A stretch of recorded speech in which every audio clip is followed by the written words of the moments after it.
it's Helen from Journal with Purpose and welcome to my latest video. As I didn't have a chance to film my plan with me for August, I thought I'd share a flip through of my pages from July and also how I've set everything up for the new month. So the cover I'm using is a paisley etched cover from Start Bay Notebooks. And for my bullet journal I use a Rhodia Gold book.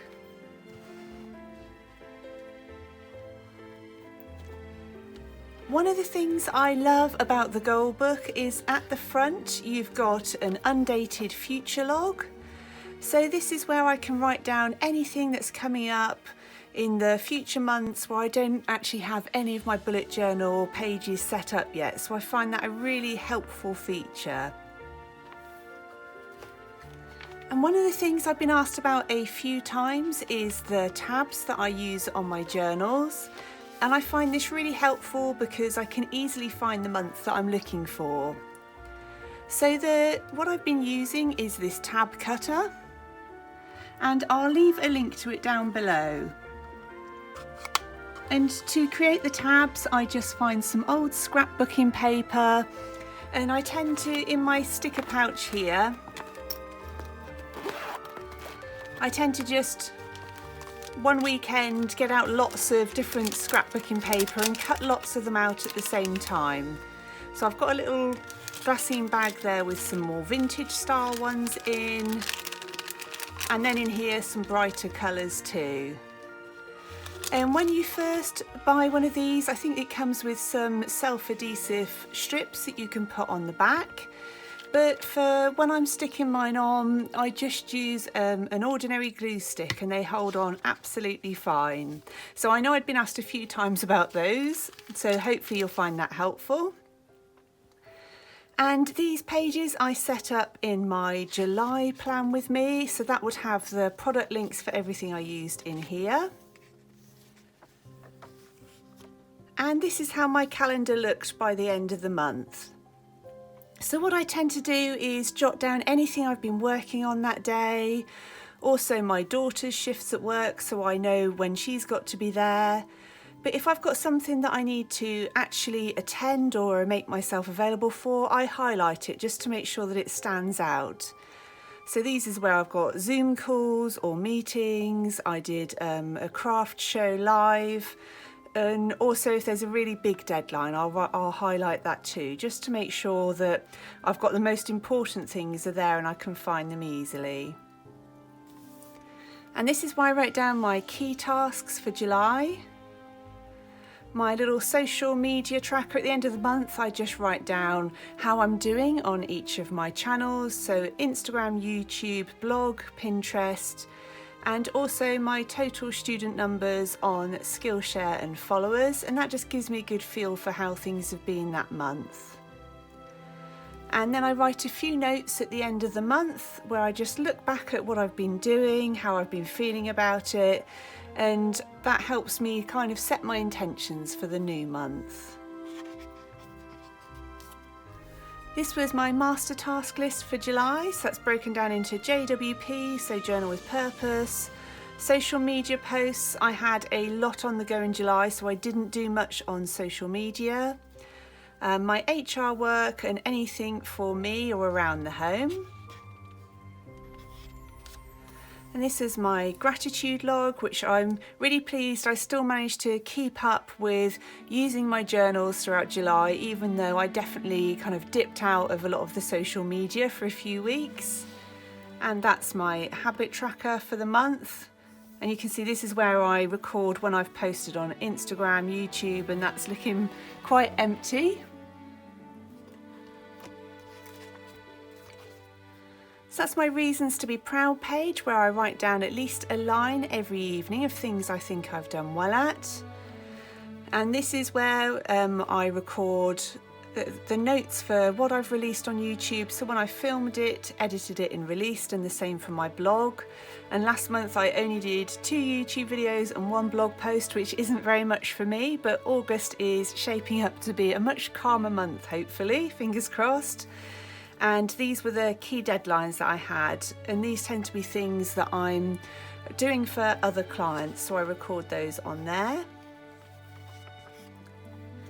This was my mood tracker for the month, and despite being really busy, actually I still had a pretty good month, but I think by the end of it I was starting to feel pretty tired.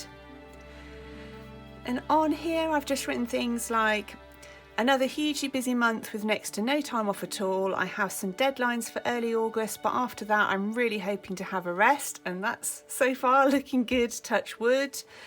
And then I just wrote down a few things of note. So I was featured by Pinterest, which was quite exciting. They put one of my videos on their homepage. I ran a workshop for Creative Craft Show Live. I had a photo shoot, which I'll tell you more about at a later date. I finished a big project, ran a giveaway on Skillshare on one of my classes, and I've just heard that the students received everything safely, which I'm really pleased about. And I've been approached about some fun new opportunities. And I think that's a really nice way of just being able to kind of quickly summarise what my month was all about. And then we get into my weekly plans.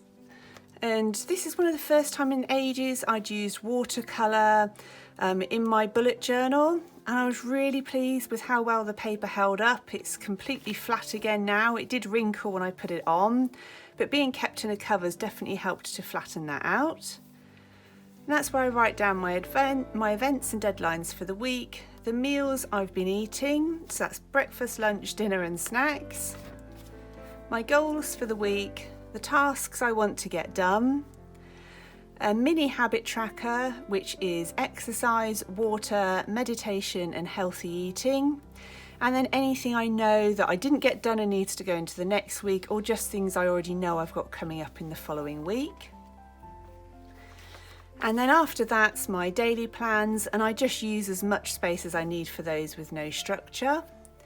And this washi tape is from London Gifties, and the stickers are from my product range. This is from a video I did for Craft World, which is just my usual weekly setup. But again, I use some washi tape and stamps from my own product range, and I just keep that structure the same. This was one of my really busy weeks. I didn't have a chance to set up my weekly layout at all, but that's fine. I just included one of the digital printables to put the main things I wanted to focus on that week, and then just my daily tasks behind that.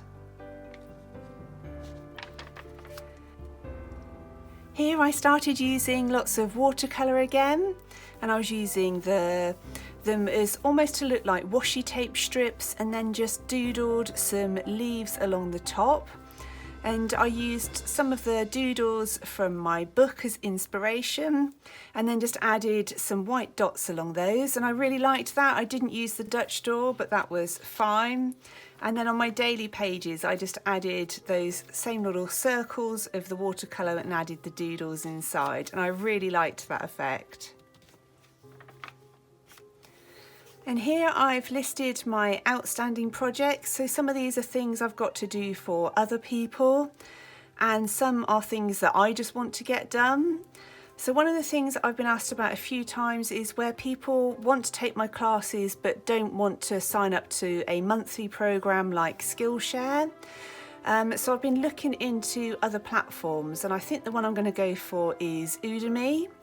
But it means that I just need to refilm some of my intros where I've specifically mentioned Skillshare, so that I can get those loaded on the platform.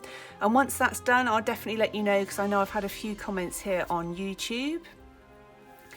And then I just added some decoration, and for this I used my little Puli thermal printer, which I'm absolutely loving using. I think the quality of the black and white prints is really lovely. And I do have a 15% discount code if you have been looking at them. I did a video probably about a month and a half, 2 months ago, reviewing that printer. But so again, I'll leave a link and a discount code down below just in case you're interested. I'm a teacher for Wanderlust this year, so that's one of the things that I've been working on over the last couple of weeks quite heavily. So that was my plans for getting everything done for Wanderlust. And again for this week I've used watercolour to look like washi tape and coloured in the headings. And this one I set up as part of my weekend journaling routine video that's on YouTube. And that was how my daily plans ended up looking. And this is my August setup, which I didn't film. So I've picked the quote, "Hope is the strength by which a shattered world shall emerge into the light." And that just felt right, really, to try and set the tone for August. And I've used watercolour again and doodled in a little teepee, which again is from my book. And that's how my calendar for August is looking so far, with my tasks for the month. And that's my master task list. I've kept my setup exactly the same, my gratitude log and habit tracker, my Be Proud pages, sections for YouTube blog and deadlines that I've got this month. And for this week's weekly layout, I've kept it really simple. I've used this gorgeous washi tape from London Gifties, and I've added one of the date stickers from my product range over the top. And then this is how my task lists are looking so far. So sorry I didn't film my setup for August, but I hope you still found it interesting to hear a little bit about how I use my bullet journal and see how I've set things up. So I really hope you're doing well, and I hope you enjoyed the video. If you did, it would be great if you'd leave it with a thumbs up, and if you're new to my channel, I'd love it if you'd consider subscribing. Thank you ever so much for watching. I look forward to speaking with you really soon in the next one.